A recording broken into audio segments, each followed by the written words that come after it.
Hey everyone, my name is Globku and this is everything you need to know about Dragon Ball Z Kakarot. In this video we'll talk about the general game concept, game systems, playable characters, even a bit of story, so you know exactly what you're getting before you buy the game. I would also recommend you wait for an actual review before buying it. My next Kakarot video will most likely be a review on this game, but either way, this is everything you need to know about Dragon Ball Z Kakarot.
Dragon Ball Z Kakarot is what I'd call a semi-open world RPG. You can fly around freely and explore these very open areas, but at the same time, the game isn't a traditional open world. You see, these areas exist separate from each other, so even though it might look like an open world at first glance, what it really is a collection of open hubs. But don't let that discourage you, these areas are huge. Some are bigger than others, some more populated with cities and vehicles and a lot of life filling them up. Others are a bit less populated, more desolate and deserted, giving each area a more unique feel, even if your activities in each area end up being somewhat similar. So let's jump into gameplay. As you've noticed, you can freely fly around and explore this entire world as you please. You can also simply run on the ground or even use some other methods of transportation, like the Nimbus Cloud. There are plenty of activities to do, but most of them revolve around combat, so let's break down the basics of fighting. In Kakarot, combat is very simple and beginner friendly. Mashing the circle button gives you melee attacks, so if you're in your opponent's face, just mash away. From a distance, the square button throws ki blasts. These can be quick-fired, or you can hold the button for a bigger, more powerful ki blast. X is your dodge button, and you can spam it as much as you want. This is what you should be doing to dodge attacks or reposition yourself. And that's pretty much it for the basics of combat. Outside of that, you can use items mid-battle to regenerate your ki or health. You can hold down one of the bumpers to throw supers, which are completely customizable. You can choose which supers you take into battle after you unlock them. If you have any transformations unlocked, you can also transform mid-battle, gaining a power boost. And if you have companions fighting alongside you, you can also hold the support button and choose an attack for your companions to launch. Your support characters can have 2 special attacks, and since you can have 2 support characters at once, that means you have access to a total of 4 extra specials. Not every character in the Dragon Ball cast is playable. Of course, you can count on playing as some of the main casts like Goku, Gohan, Vegeta, but other characters will be support only, characters like Krillin, Tien, and Yamcha. And that's how you fight, how you attack and defend. Obviously, there's some strategy here. There are different enemy types with different attacks, so when fighting multiple enemies, choosing who you focus on can make your life easier or much harder. And also, you need to be paying attention to your stats. At the bottom right corner of the screen, you'll see 3 meters. Your health, which if you've played any video games ever, should be pretty obvious what it's for. The blue bar, which is the ki, is what you use for special attacks, and then you have another bar right next to your character portrait. This bar will mostly fill up while doing a few combat actions like landing attacks on your opponent or blocking incoming attacks, and once the bar fills up, it starts glowing. What you need to do to activate the bar is simply charge your ki up to max and then keep charging for an extra second. Your character will enter this powered up state for a limited time until the bar depletes. The best part about this is that you can actually stack this special power up with any other transformations you have unlocked to deliver some really devastating punishment. Those are the basics of combat. Now all you have to do is put all of that together and defeat everyone that comes your way. But don't forget, this game is also an RPG. If you are incredibly underleveled, you'll die in very few hits and deal no damage to your opponent. So make sure you're leveled up before you take on any challenge. Now that we've covered the basics of movement and combat, let's talk about what you do in this game. Kakarot will take you through the events of Dragon Ball Z. You'll be able to play through all the events of the series, going through all the boss fights and training moments you've watched in the show. The entire story will feature beautiful cutscenes by CyberConnect 2, as well as smaller cutscenes for a few moments of dialogue. And the story will mostly be told using these 2 types of cutscenes. Most of the story events shown so far consist of boss fights, which we'll talk about in a moment, but you'll also have the chance to play through other events like Goku training with King Kai, and more importantly, training with Gregory, the real hero of Dragon Ball Z. Boss fights utilize the same combat system we talked about, but bosses will have unique attacks that you need to be on the lookout for. Vegeta, for instance, takes you into a phase where it becomes sort of a bullet hell game with a top-down view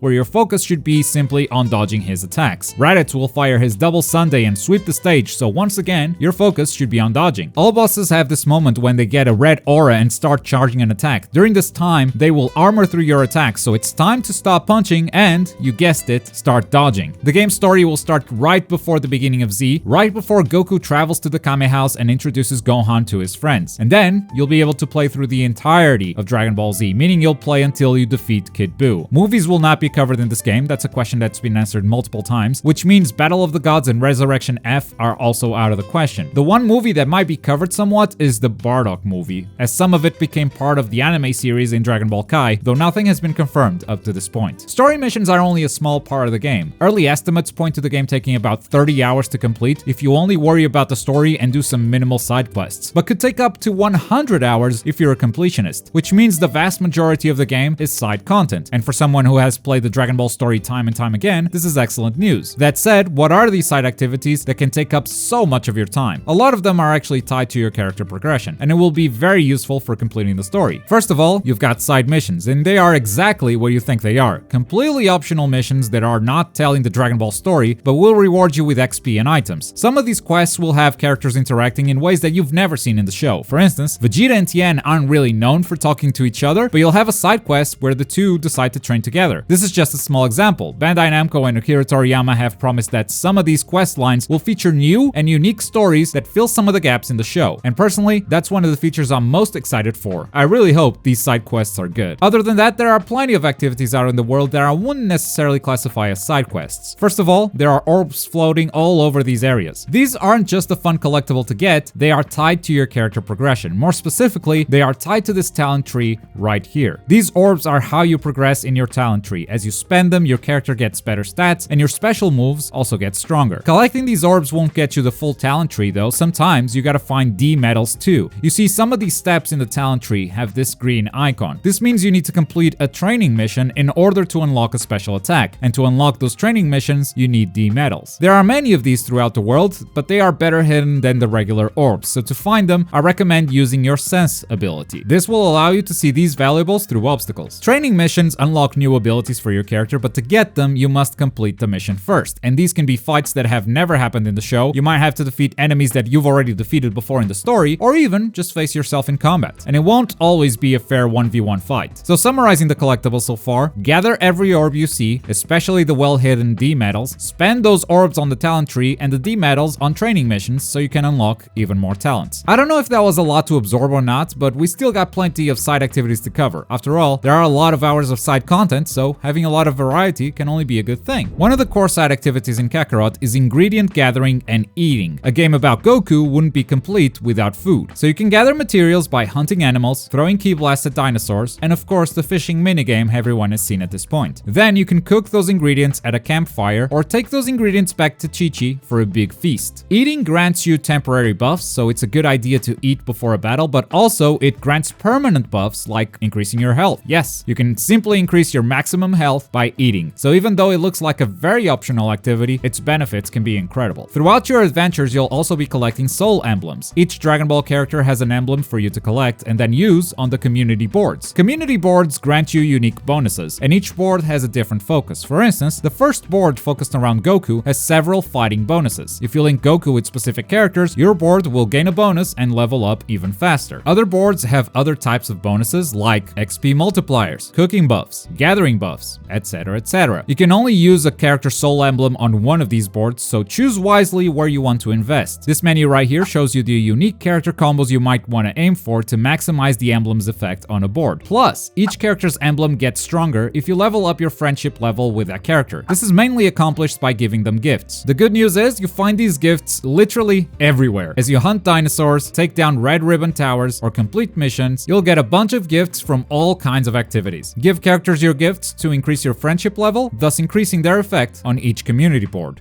Even with all that said, there are still many surprises to discover in Dragon Ball Z Kakarot. Many side activities that have already been announced, but not a lot of details have been shared. For instance, you'll be able to build a car and take part in a racing minigame. You can also play baseball with Gohan during the Buu Saga. And of course, you'll be able to gather the 7 Dragon Balls, summon Shenron, and ask for a wish. The wishes are still very much a mystery, and in my opinion, that's for the better. Let's discover what you can wish for as we play Dragon Ball Z Kakarot on January 17th, coming to PlayStation 4, Xbox One, and PC. And that's everything you need to know about Dragon Ball Z Kakarot except for one key detail. Is any of this fun? Well, to answer that, you're gonna have to wait for the review. At this point, even I don't know the answer to that question, but we'll know very soon. Until then, thank you very much for watching. My name is Globku, and I'll see you next time. Boy.